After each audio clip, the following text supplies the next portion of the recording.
Hello again. Hope you guys are doing good. We're going to continue working with simple harmonic motion.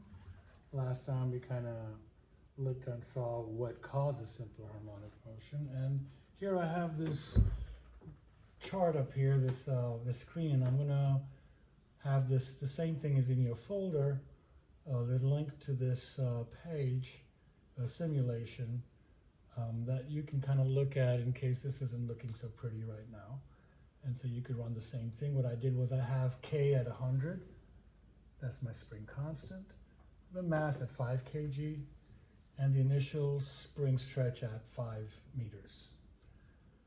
And so what I will be looking at here is when I start this spring mass system, it's going to go back and forth.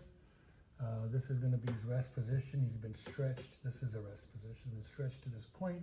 So that's at the maximum stretch. If I let it go, it's going to go back right through the middle point all the way down to there and come back and forth. These two distances are equal. That's your middle point. And we'll have here a pie chart showing potential and kinetic energy. U is for potential energy, K is for kinetic.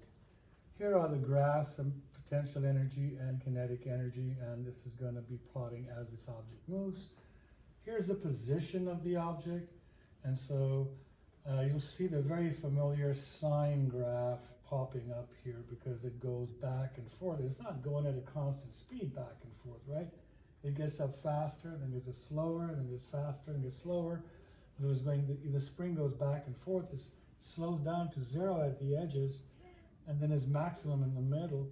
And so you are going to see that pattern of it speeding up, slowing down, speeding up, and it's going to look like a sine wave. And so that's the position, that'd be velocity, that's acceleration. Hopefully you can see that the slope of position gives you velocity, the slope of velocity gives you acceleration. And here we're going to see the plots of potential and kinetic energies.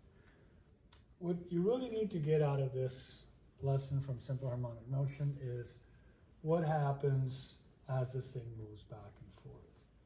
At the two ends, the object comes to a stop, so the velocities are 0. At the two ends, the x is maximum, so using F equals kx that we saw last time, the force is maximum at the ends. If the force is maximum at the ends, acceleration has to be maximum at the ends. When the velocity is maximum in the middle, that's where kinetic energy is maximum. When it's at the edges, potential energy is maximum. And we'll see all those things. And those are the things that, want you to be aware of, because the questions will be more like, spring is going back and forth. At what point is its kinetic energy maximum? It's in the middle. When is it potential energy maximum? Well, it's at the ends. When is the acceleration maximum? Well, that's at the end too. And so it's going to be questions about the acceleration, the position, all those little things that you've already learned about, force, and maybe even direction of motion, okay? So let's go and start this and see what it does. So when I run it, you can see that the spring comes to a stop at the edges and it's got maximum speed right in the middle. So you can clearly see potential energy is maximum there and there. And you can see that graphically.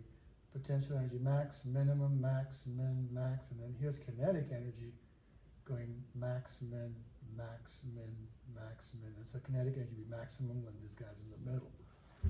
Here's your graph of kinetic energy going up and down and up and down. Notice all positive, okay, because velocity can only be, the speed can only be positive. And then here you have potential energy. And if you see you added these two up, you get a straight line, which is shown right here as mechanical energy remaining constant. So these two, the green and the red, would add up to give you a constant number, which would be the amount of energy that's in there, which you could easily figure out using 1/2 kx squared. For this particular case, I know that you kids should be able to figure out how much energy is in here because your x was 5 and your k is 100, so you could easily pull that in and figure out how many joules of energy you have. So, play around with this animation, get to understand where potential energy or forces and all those things are maximum and minimum. It doesn't talk about force here, but the force, if you see, with F equals Kx, when X is maximum over here and negative maximum over there. So over here, you have the maximum force, and over here you have maximum force. Over here, the force is that way. Over here, the force is that way. And you kind of know that from the spring, okay? So that's basically understanding what is going on with simple harmonic motion as it goes back and forth. And then anywhere in the middle here, you would be able to, if you know x, the x value, you could figure out how much potential energy it has, and the rest would be kinetic, which you can then use 1/2 mv squared to find the speed of. We don't get into a whole lot of math in simple harmonic motion. You guys are like, thank goodness.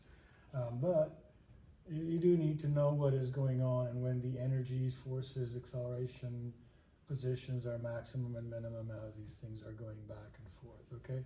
If I need to ask you to calculate it, you should be able to do that too, but we're not going to be looking at doing that for now, okay? So we'll see you at the next lesson.